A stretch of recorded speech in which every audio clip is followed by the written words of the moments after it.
வணக்கம். மாலை முரசு செய்திகளை விரிவாக பார்ப்பதற்கு முன்பாக முதலில் தலைப்புச் செய்திகளை பார்க்கலாம். தமிழ்நாட்டின் உயரிய விருது பெற்ற நம் தகைசால் தமிழர் நல்லக்கண்ணுவை முழு அரசு மரியாதையுடன் செவ்வணக்கம் செலுத்தி வழி அனுப்பி வைப்போம். முதலமைச்சர் மு.க. ஸ்டாலின் அறிவிப்பு.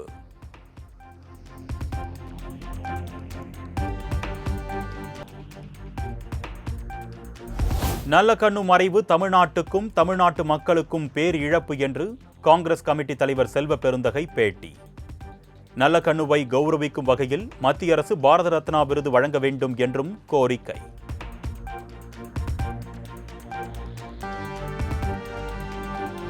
இந்திய கம்யூனிஸ்ட் மூத்த தலைவர் நல்லக்கண்ணு உடலுக்கு மாலை அணிவித்து த.வே.க. தலைவர் விஜய் நேரில் அஞ்சலி. நல்லக்கண்ணு குடும்பத்தாரை சந்தித்தும் விஜய் ஆறுதல்.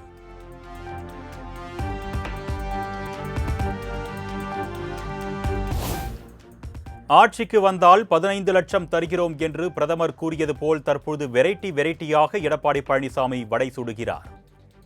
ஆட்சிக்கு வந்தவுடன் 10,000 ரூபாய் என்ற இபிஎஸ் வாக்குறுதியை மறைமுகமாக சுட்டிக்காட்டி முதலமைச்சர் மு.க. ஸ்டாலின் விமர்சனம்.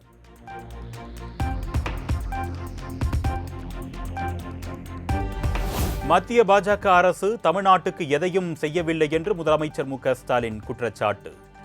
பாஜக இருக்கும் மாநிலத்தில் வளர்ச்சி இருக்காது, வளர்ச்சியடைந்த மாநிலமாக இருந்தால் அங்கு பாஜக இருக்காது என்றும் விமர்சனம்.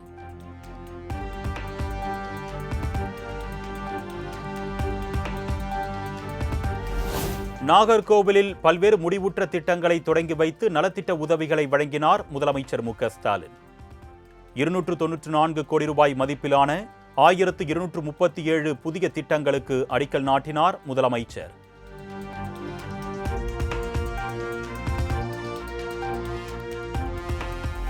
அதிமுக ஒத்த கருத்துடைய கட்சிகளுடன் கூட்டணி அமைத்துள்ள நிலையில் இபிஎஸ் பெருமிதம். வலிமையாக உள்ள தேசிய ஜனநாயக கூட்டணி ஆட்சி அமைக்கும் என்றும் பேச்சு.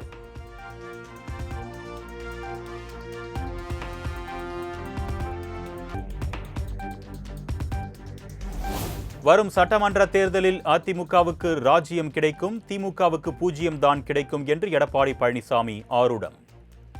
திமுக ஆட்சியில் அனைத்து துறைகளிலும் ஊழல் என்றும் குற்றச்சாட்டு.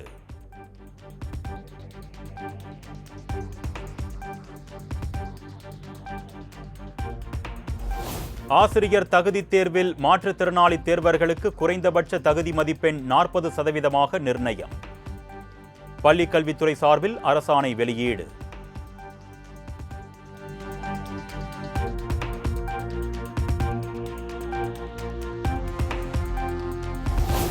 கிடைக்கும் வாகனங்களில் பயணித்தால் இலக்கை அடையவே முடியாது. நமக்கான வாகனம் இதோ அருகில் வந்துவிட்டது, அதில்தான் பயணிக்க இருக்கிறோம். கூட்டணி தொடர்பாக பாமக நிறுவனர் ராமதாஸ் தமது தொண்டர்களுக்கு கடிதம் வாயிலாக சூசக அறிவிப்பு.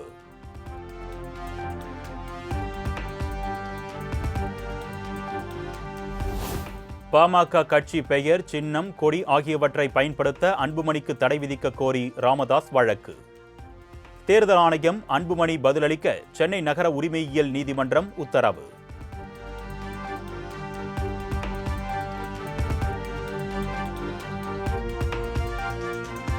புதுக்கோட்டை மாவட்டம் ஆலங்குடி அருகே தனியார் பேருந்தின் படிக்கட்டில் இருந்து தவறி விழுந்து 10ஆம் வகுப்பு மாணவன் பலி. உயிரிழந்த மகனின் உடலை கண்டு பெற்றோர் கதறல்.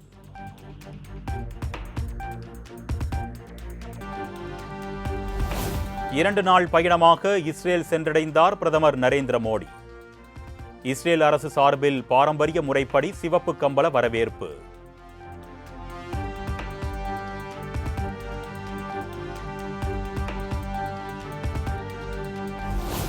மக்களவை எதிர்க்கட்சித் தலைவர் ராகுல் காந்தி இந்தியாவுக்கு எதிரான சக்திகளின் கைப்பாவையாக செயல்படுகிறார். மத்திய அமைச்சர் பியூஷ் கோயல் விமர்சனம்.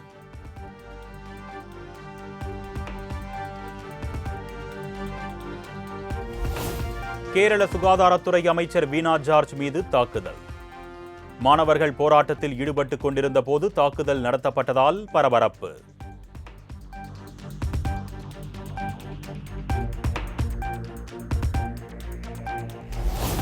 ஒடிஷா மாநிலம் புவனேஸ்வரில் சுரங்கத்துறை இணை இயக்குநர் வீட்டில் லஞ்ச ஒழிப்பு போலீசார் சோதனை. கட்டுக்கட்டாக வீட்டில் பதுக்கி வைக்கப்பட்டிருந்த 4 கோடி ரூபாய் பணம் பறிமுதல்.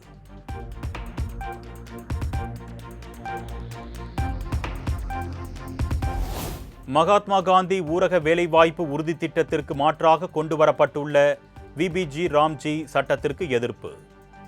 ஹரியானாவில் போராட்டத்தில் ஈடுபட்ட காங்கிரஸ் கட்சியினருக்கும் போலீசாருக்கும் இடையே தள்ளுமுள்ளு.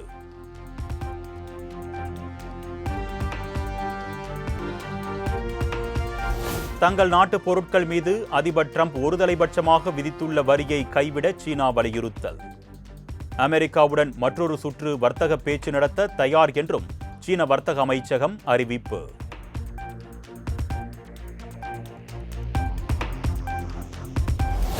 இந்தியாவின் தாக்குதலை தாம் மட்டும் தடுத்திருக்காவிட்டால் பாகிஸ்தான் பிரதமர் அப்பொழுதே கொல்லப்பட்டிருப்பார்.